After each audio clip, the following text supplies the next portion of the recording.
ኢየሱስ ይባረክ።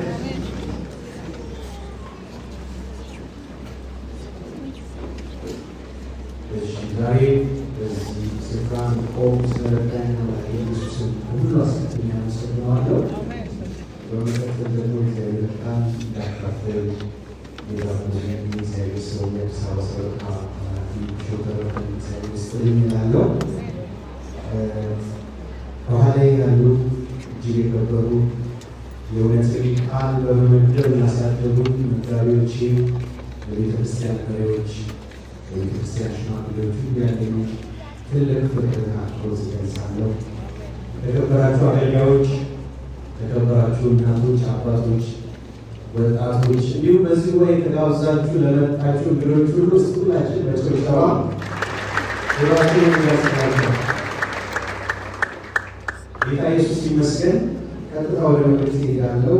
እግዚአብሔርን ቃል ዕብራውያን ምዕራፍ 2 ላይ በማውጣት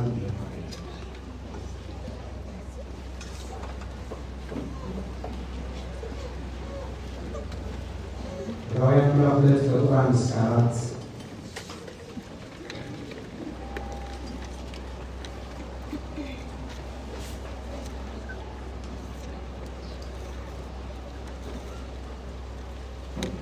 ኢየሱስ ስም አንቧለው ይላል።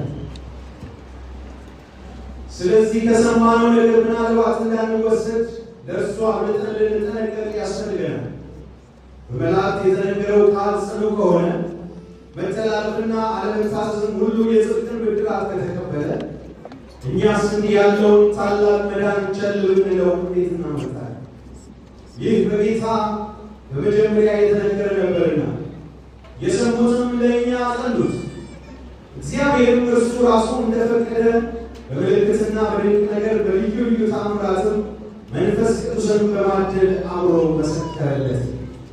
ጌታ ኢየሱስ ይባላል። እስቲ ሁላችሁ አንዴ ተባረክ በሉ። የምናገርበት አርዕስት ጊዜ በፈቀደ ሁኔታ ቸል የማይባል ታላቅ መዳን።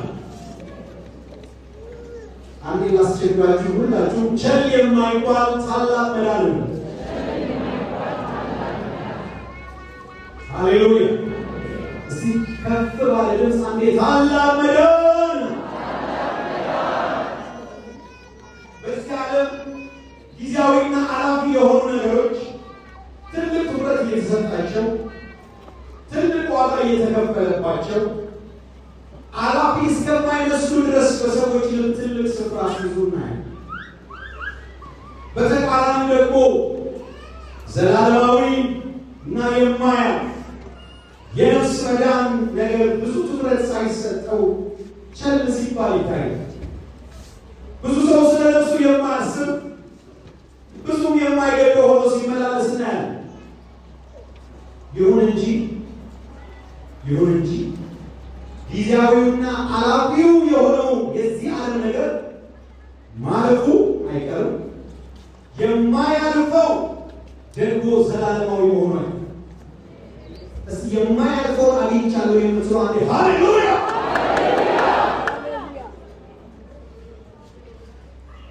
እስቲ ቀና በሉና ሃሌሉያ! ኢየሱስ ይባል። የሰዶምና ገሞራ ከተሞች ከጥቂት ጊዜያት በኋላ እሳትና ጢን ሊዘንብባቸውና አመድ ሊሆኑ ሰዓት ተቆርጦላቸው ያለ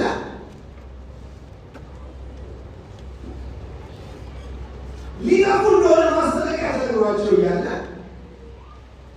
የሎጥ አማቾች ሎጥ የሚያፌዝባቸው ይመስላቸው ነበር። ሎጥ ራሱ ደግሞ ከጥፋት ለማምለጥ መቻኮል ሲገቡ ሲዘገይ እናያለን። እንዲሁም የሎጥ ሚስት ደግሞ ልቧን ሊጠፋ ባለው ነገር ላይ ጥላ ወደ ኋላ ዞር ስትል ሰው የጮኸው እንደሆነች በኖህ ዘመን ምድር በእግዚአብሔር ፊት በኃጢአት ምክንያት በተበላሸች ጊዜ እግዚአብሔር ሰውን በመፍጠር ተጸጽቻለሁ ባለ ሰዓት በምድር ላይ የሚንቀሳቀሰው ሁሉ እግዚአብሔር ያጠፋል ቆርጦ እያለ ሰው ግን ምን ጥፋት እየመጣ እስከማይመስለው ድረስ በምድር ላይ እንደፈለገ ሲመላለስ ይስተዋል። እግዚአብሔር ቃል ይላል የእግዚአብሔር ትዕግስት በኖህ ዘመን በቆየ ጊዜ ቀድሞ አልታዘዙም ነበር። ትልቅ የእግዚአብሔር ትዕግስት ተመለሱ የሚል ነፍሳችሁን አድኑ የሚል ትልቅ የእግዚአብሔር ትዕግስት ቆየ። ዓመታት እየቆጠረ ቆየ። 10 ዓመት ቆየ፣ 20 ዓመት ቆየ፣ 30 40 ዓመት ቆየ፣ 100 ዓመት ቆየ። የሚታዘዝ ጠፋ። ጥፋት እየመጣ እንደሆነ የሚያስተውል ጠፋ። አንድ ኖህን ብቻ አገኘ። 8 ሰው አዳነ። ለምን ብሎ የዕብራውያን ጸሐፊ ይህንን ታላቅ መዳን ችላ ማለት ፍጻሜው መልካም እንዳይሆን እንዲህ አስጠንቅቆ ይነግረናል። ምን አለ? ቁጥር 3 ቅድም ያነበብነው ክፍል ላይ እንዲህ ያለውን ታላቅ መዳን ቸል ብንለው እንዴት እናመልጣለን ብሎ ጥያቄ ይመልሳል። ስለዚህ የነፍሳችን መዳን የነፍሴ መዳን ነው ከሁሉ ነገር አስቀድመንና አስበልጠን ልናስብበት የሚገባ ልንታዘዘው የሚገባ ልናገኘውና አግኝተን ደግሞ ልንፈጽመው የሚገባ ትልቁን ትኩረታችንን ሊይዝ የሚገባ ጉዳይ።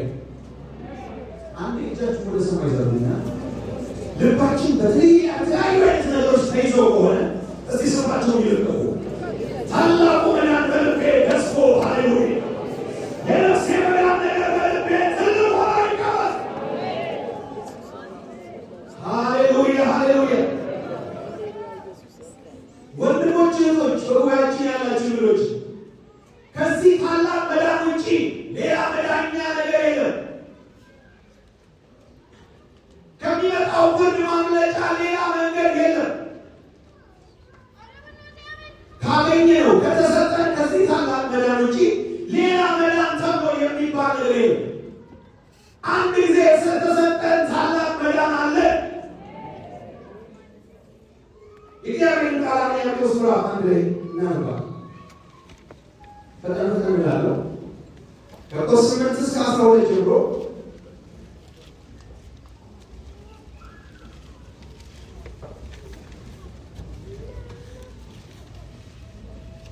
ያዕቆብ ምዕራፍ 1 ከቁጥር 8 እስከ 12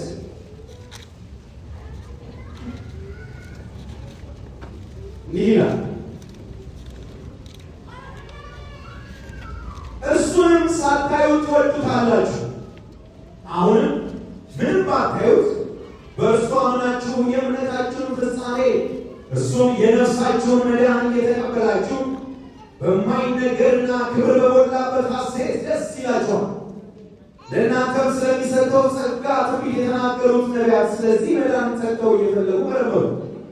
በእነርሱም የነበረ የክርስቶስ መንፈስ ስለ ክርስቶስ መከራ ከእርሱም በኋላ ስለሚመጣው ክብር አስቀድሞ እየመሰከረ በምን ወይም እንዴት ባለ ዘመን እንዳመለከተ ይመረምሩ ነበር።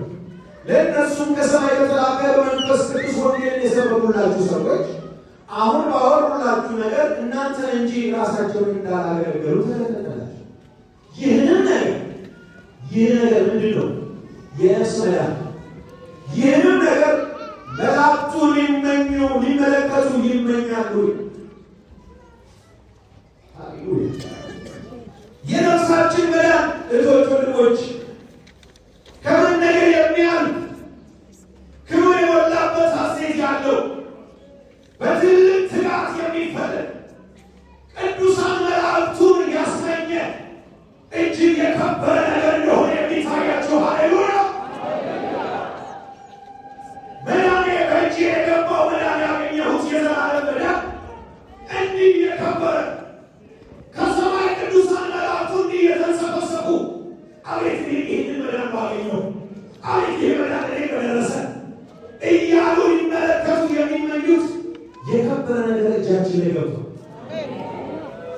የከበረ ነገር አግኝቻለሁ ይመስላል። ሃሌሉያ። ክብር ለኢየሱስ ይሁን፣ ክብር ለኢየሱስ ይሁን። ይህንን የነፍስ መዳን ታላቅ መዳን ያሰኘው ዋና ምክንያቱ ምንድን ነው?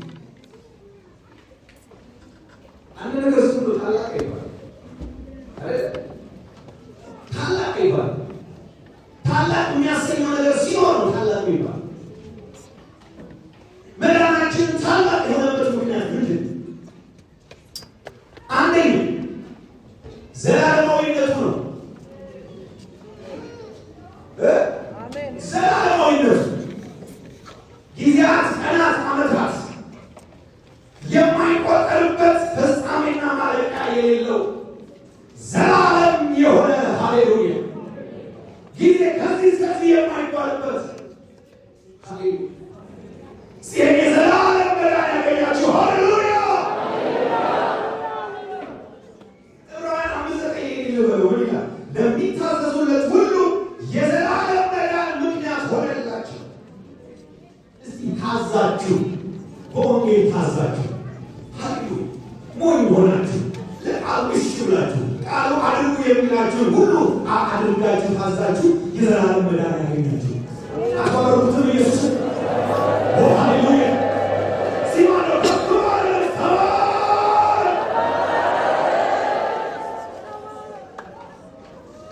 ሁለተኛው ነጥብ ይህ መዳን ታላቅ ያደረገበት ምክንያት ሁለተኛው ነጥብ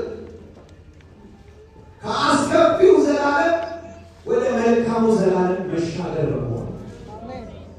ምንድን ነው አስከፊ? ምንድን ነው? እሳቱ ከማይጠፋበት፣ ትሉ ከማይሞትበት፣ ስቃዩ ዘላለማዊ ከሆነ ከማያልቅበት ከዛ ከገሃነመ እሳት ከዘላለም ጥፋት ከሁለተኛው ሞት ላለመመለስ ወደዚህኛው ዘላለም መሻገር። ይሄኛው ዘላለም እንደዛኛው አይደለም። እዚህኛው ጋር ሞት የለበትም፣ መርገም የለበትም፣ ስቃይ የለበትም፣ ሐዘን የለበትም፣ መከራ የለበትም፣ ጭንቀት የለበትም። ከዘላለም እስከ ዘላለም በደስታ የሚኖርበት ዘላለም አለ። እዚህ ከዚህኛው ካስገቢው ዘላለም ወደዚህ የተሻገራችሁ አንዴ ሃሌሉያ።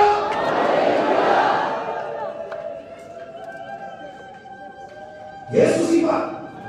ሶስተኛው ነጥብ ይህንን መዳን ታላቅ መዳን ያስባለው ሶስተኛው ምክንያት እዚህ ነው። ትኩረት የሚሆን በሰው ልጆች ፈጽሞ ሊሰራ የማይቻል ታላቅ ስራ በመሆኑ በጥበቡና በእውቀቱ ታላቅ የሆነ በሀብቱና በባለጠግነቱ ብዛት ገናና የሆነ ጥሩ ስምና የተላበሰ ስመ ጥሩ የሆነ ማንም ሰው ሊሰራ የማይችለው ታላቅ ስራ ነው መዳን። ታዲያ እንዲህ ያሉ ሰዎች ካልሰሩት በማን ተሰራ? በታላቁ አምላክ በእግዚአብሔር የተዘጋጀ ነው። ሃሌሉያ ሃሌሉያ። የዚህ ታላቅ ማዳን የዚህ ታላቅ መዳን አዘጋጅ አንዱ የሰራዊት ጌታ እግዚአብሔር ነው። ሃሌሉያ።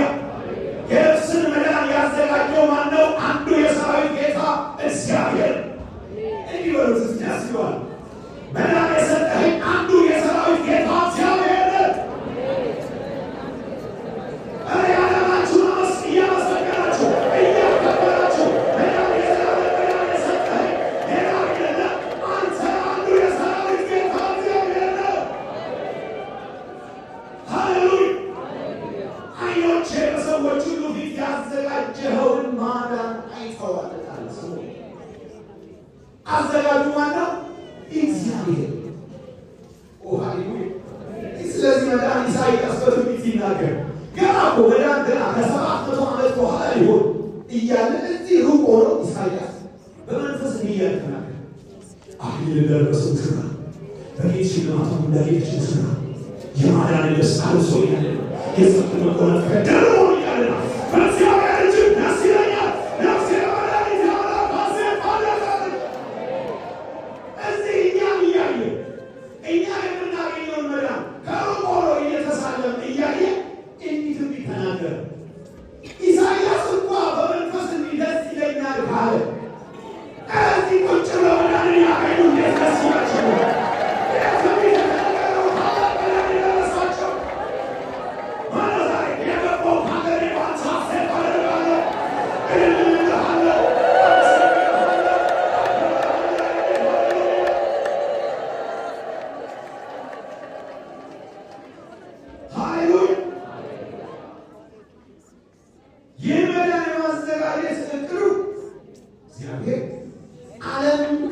ከመፈጠሩ አስቀድሞ በልቡ ይዞ ዋቶ ጊዜ ወስኖ በዚህ ጊዜ መች የዲያብሎስን ስራ ሁሉ አፍርሽ ሕዝቤ መልሼ ለራሴ ያለ ነፍሳቸውን አግኝ ወደ ተራራዎች አወርሳቸዋለሁ ብሎ አቀለጠ። ሃሌሉያ! ይህ ከዛሬ 2000 ዓመት በፊት ድንገት የሆነ ነገር አይደለም። ዓለም ከመፈጠሩ ጀምሮ ሃሌሉያ ከዘላለም ዘመናት አስቀድሞ በእግዚአብሔር ልብና ሐሳብ የነበረ ታላቅ ነገር ዘመኑ ሲደርስ ተገለጠ። ጊዜው ሲደርስ ተገለጠ። ሃሌሉያ! ኢየሱስ ይባል። ጠላት ዲያብሎስ ሰውን በማሳት የእግዚአብሔር መገኘት ካለበት ስፍራ ሕይወት ከሚፈልቅበት ስፍራ ሰላም ከተሞላበት ስፍራ ከኤድን ገነት ሰውን አስቶ አስወጣ። ኃጢአት ወደ ዓለም አስገባ። በአንዱ አዳም መተላለፍ ምክንያት ኃጢአት ለሰው ልጆች ሁሉ ደረሰ። ሰው ሁሉ ከኃጢአት በታች ነው። ሁሉ ኃጢአትን ሰራ። የእግዚአብሔር ክብር ጎደለ። የሚገርማችሁ ኃጢአት ሲመጣ ብቻውን አይደለም ይመጣ። አንድ ኃጢአት የሚባል ነገር ብቻ አይደለም ይመጣ። ኃጢአት ከጀርባው ብዙ ነገሮችን ጭኖ ይመጣ። ልክ አንድ ተሳቢ ብዙ ተሳቢ የያዘ መኪና ከፊት ለፊት ስታዩት አንድ ብቻ ወይ ባቡር አለ። ከፊት ለፊት ስታዩት ኋላ ያሉ ፍርጎች አይታያችሁ ማለት ከፊት ለፊት ያለ አንድ ባቡር ብቻ ይመስላል። ስታዩ ይመጣል፣ ሌላው ይመጣል። አያልቅም። ይሄ ባቡር ነው። ተያይዞ ተያይዞ ተያይዞ ተያይዞ ብዙ ነገር ኋላ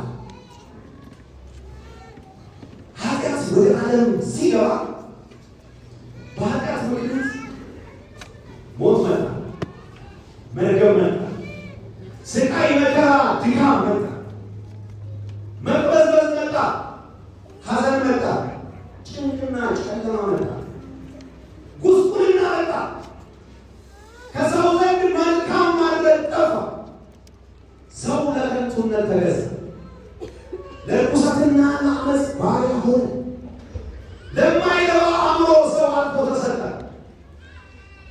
የሥጋን ምኞትና ፈቃድ የሚያደርግ ሆነ። ሰው ምን ሆነ? ከጽድቅ ነፃ ሆነ። ጽድቅ የሚባል ነገር ዜሮ ሆነ። በልዩ ልዩ የሰይጣን ቀንበር ስር ወደቀ። ሰው በሰይጣን ፈቃድ የሚመላለስ ሆነ። ሰው የቁጣ ልጅ ሆነ። ከነዚህ ሁሉ የሚከፋው ሰው ወደ ዘላለም ጥፋት ወደ ሲኦል የሚወርድ ሆነ። ስለዚህ ሕዝቤ ወደ ምርኮ ሄዱ፣ ጌታን አላወቁትምና። ከበርቴዎቻቸውም ተራቡ፣ ሕዝባቸውም ተጠሙ። ሲኦል ሆዷን አስፈታለች፣ አፏንም ያለ ልክ ከፍታለች። ከበርቴዎቻቸውና አዛውንቶቻቸው፣ ባለጠጎቻቸውም ደስተኞቻቸው ወደ እርሷ ይወርዳሉ።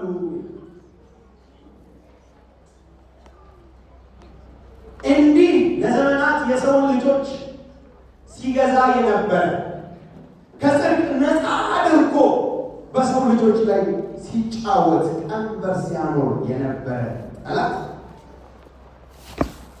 እግዚአብሔር ሁላችሁ እግዚአብሔር ሳውልስ እግዚአብሔር ሊበቀል ሃሌሉያ የበቀልን ልብስ ለብሶ በቅናት መጎናጸፊያ ተጎናጽፎ ጽድቅን እንደ ጥሩ ለብሰው ሃሌሉያ እግዚአብሔር ከሰማይ ወረደ።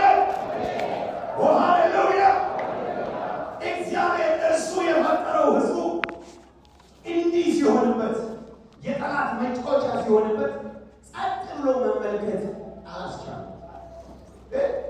ማነው ከእናንተ ልጅ ያላችሁ ልጃችሁን አንድ ሰው እንደፈለገ ሲያደርገው በጥፊ ሲመጣ በካቾ ሲሆን ወደ ቆስ ያለው አንጀታችሁ አስችሎ እያላችሁ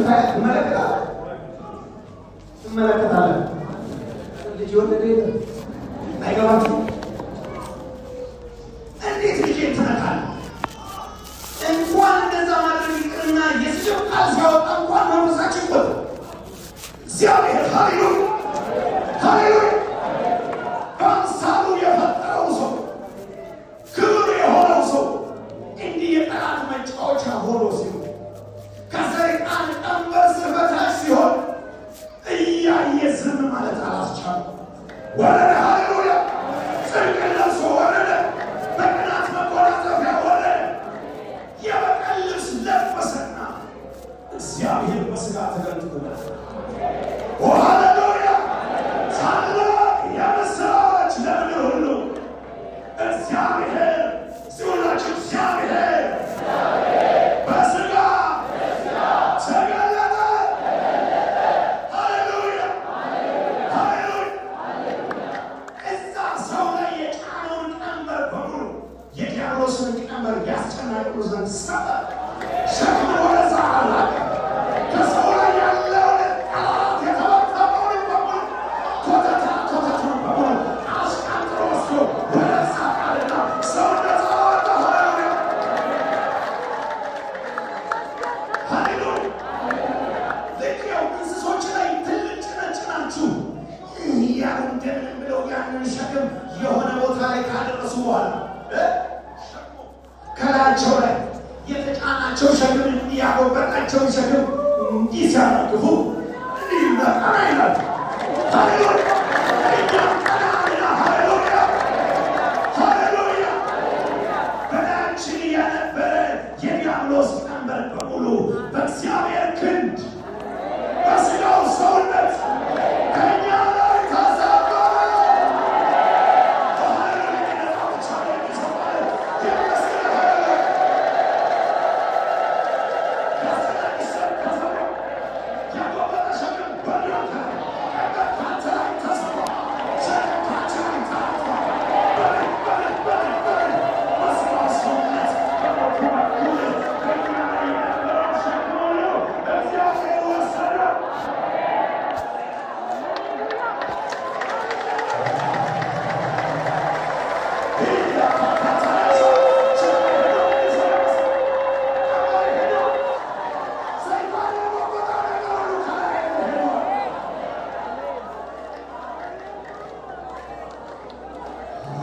ዛሬ የእግዚአብሔር የማዳን ሥራ እንደገና እንዲታየን